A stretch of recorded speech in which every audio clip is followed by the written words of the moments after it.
Տեսչական մարմինների ՍԱՏՄ ղեկավարին էին երեք, նախկին ղեկավարին էին երեք հակակոռուպցիոն կոմիտեի աշխատակիցները ձերբակալել, դուք այն կառույցի ղեկավարն եք, ըստ էության, որը վերահսկում է այդ պաշտոնյաներին, իրենց գործունեությունը։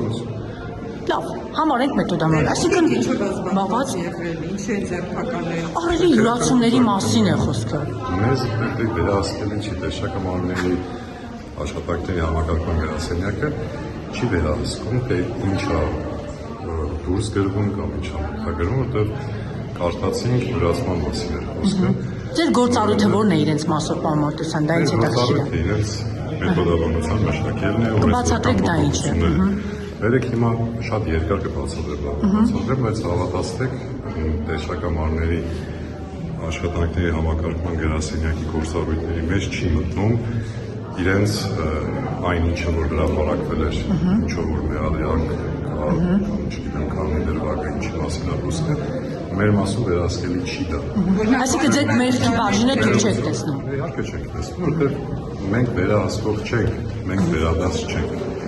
Ես հայտնի այդ մրցույթի ժամանակ էլ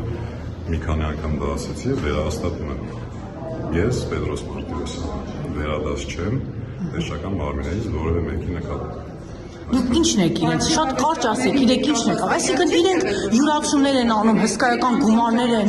յուրացնում։ Իրար հետ աշխատել ենք, մենք տեղակալում ենք ժամանակներ է։ Եվ ձեր տեղակալը բենզին է, կտրոններ է վաճառում։ Եթե անգամ արել է։ Որպես ճանաչել եք, ինչպիսի մարդեր, հիմա մեղադրանք հետ կապված, ինքը կանել այդպիսի բան։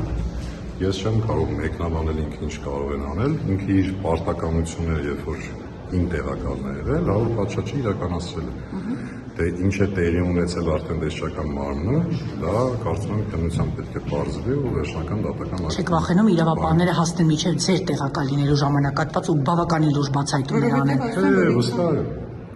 տեսականորեն հնարավոր չի իմ տեղակալ լինելով որևէ բան անել, որտեղ գործառույթ չկա այդպիսի,